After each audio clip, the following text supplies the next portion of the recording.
Dhamma is not what people think. Like sometimes you read a lot of this sharing, like a lot of Dhamma inside there, very beautiful. Like they teach you how to reflect, how to contemplate. But do you realize a lot of this, either they copy from somewhere or the cultivator who has the understanding, they write it out, then they read, they find it very interesting, then they share.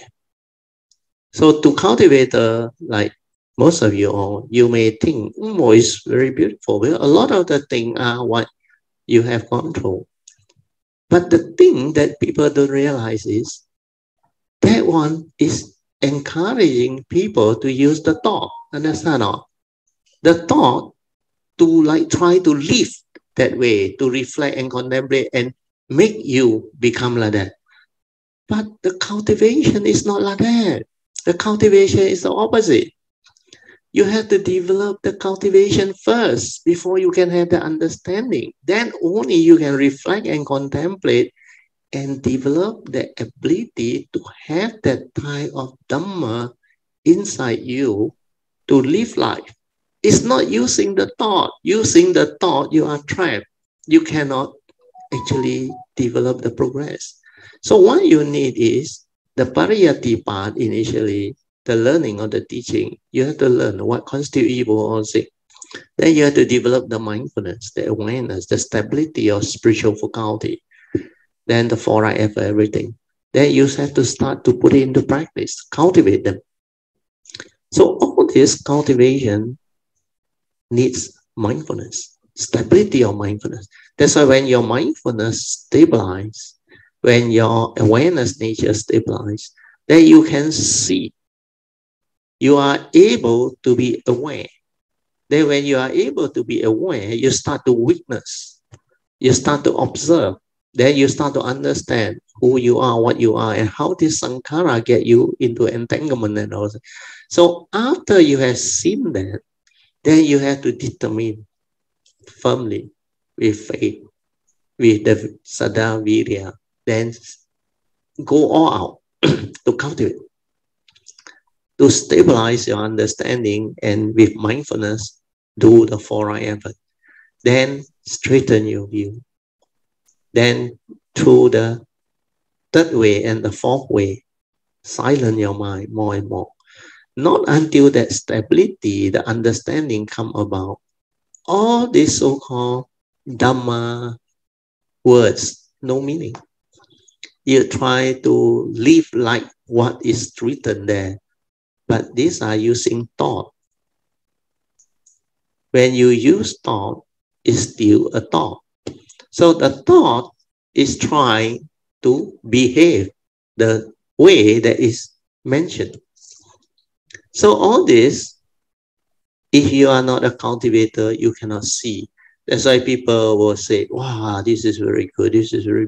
But the whole of the understanding and the cultivation is not there. Because that one doesn't teach you how to cultivate. Doesn't teach you how to develop the Dhamma understanding, to develop the cultivation and make it a living reality. And that part is the most important.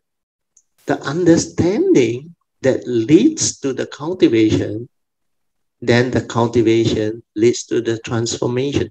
The understanding and the transformation, the straightening of view, until it becomes a living reality.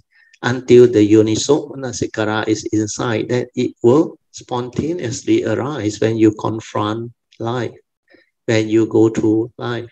Then you realize all this Dhamma will fall into place after that. That process is the balik. After the cultivation, only all these things come up. So people who go and share all this, circulate all this, to me, no meaning, unless they are cultivators who are already in the process of developing those understanding. Then it serves some purpose. Otherwise, no meaning. Otherwise, you may read, you may have the joy, wow, but did you really develop the cultivation? Did you really understand what the Dhamma is? Because the understanding of it is just the beginning. Then to put it into practice and cultivation, you need to start with mindfulness. The spiritual faculty leading to sati, stability of sati, the silent mind, the awareness nature is most important. Without that, you cannot see. Without that, you cannot observe. You cannot have the direct seeing, the awakening, the insight, and all those things. Then all the Dhamma will not surface. They are just word, thought-based. So this part, I hope Kayamita starts to develop the understanding and not to be like drawn and taken. I won't say take for right, like your focus get like dislodged. Go astray, you go and chase for the Dhamma. When you chase for the Dhamma, you overlook the cultivation. When you overlook the cultivation, you go back to square one. You didn't progress. Because that one is thought-based. The thought will trigger off others. So this is something that Kayamita, I think by now, should have the ability to reflect and develop the understanding. The most important thing is the mindfulness, the awareness, the stability of it. Then the spiritual faculty will fall into place. Well, without sati, all the other things cannot take off. The cultivation also cannot take off. All of your Dhamma knowledge, no meaning, no use. Even to keep precept, you need mindfulness, you need awareness, you need faith, you need understanding of what constitutes evil, and the real understanding of the four right effort. Even the right effort to abandon the wrong thought is not easy, the 5 ways.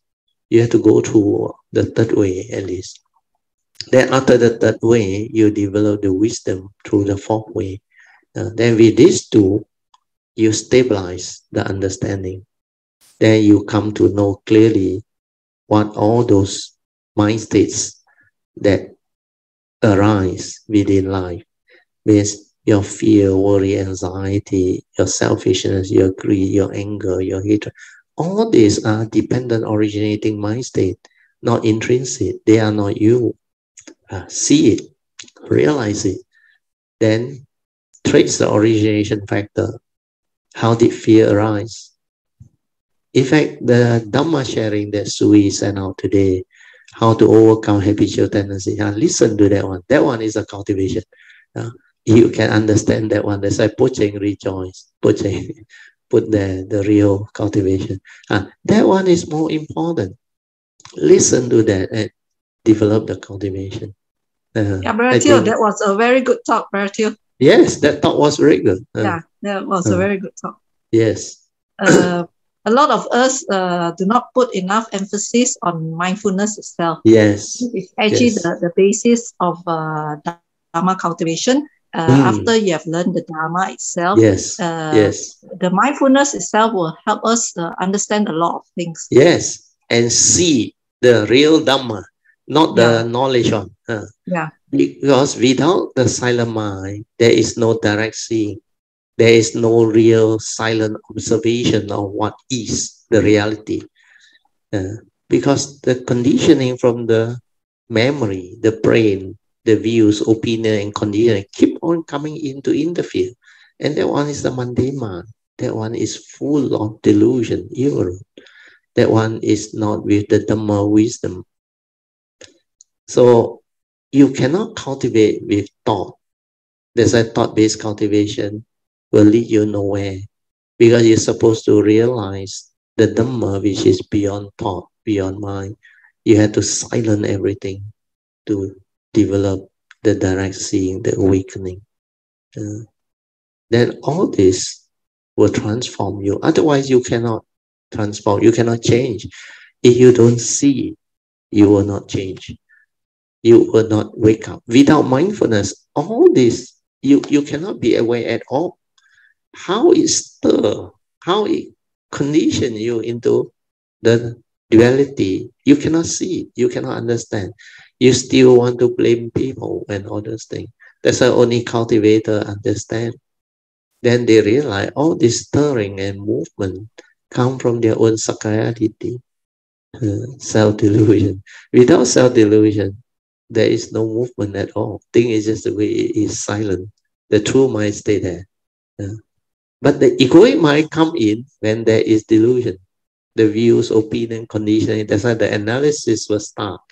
Then that mind that do the analysis will start to reason. Then it creates more and more entanglement, more and more duality. That's why they cannot come out of the delusion. Sakaya Ditti. Yeah, Prabhupada, we are so used to the busy mind that we don't see it. Yeah, yeah. But now you all start to have this understanding behind. That's why you know how to reverse all this. Because the ability to be aware is the beginning of cultivation. When you are aware that you are heedless, that is the beginning of cultivation. Because when you see your own defilement, you understand that you have to stabilize it. You have to straighten your view. You have to develop the clear understanding until it's very stable. Then this Yoniso Manasikara will surface. Then when it surfaces, the understanding straight away transform and free your mind. And the old way, the habitual tendency loses its power. Otherwise, the habitual tendency keep on coming back through the back door and all these things, telling you things. Why you're so stupid? Why you do this? Let things be lah. Why you so kipo? All this chattering will come in on. But the true understanding is the moment you understand Sankara Anichang, finish. No mark, finish. So all this understanding, when they surface, no need to reason, no need to analyze, no need to use your views, opinion, and conditioning to argue. No need. The understanding straight away liberate you. You are not deceived by the phenomenal world of form and consciousness anymore. All this has got no more power over you. That is the real cultivation.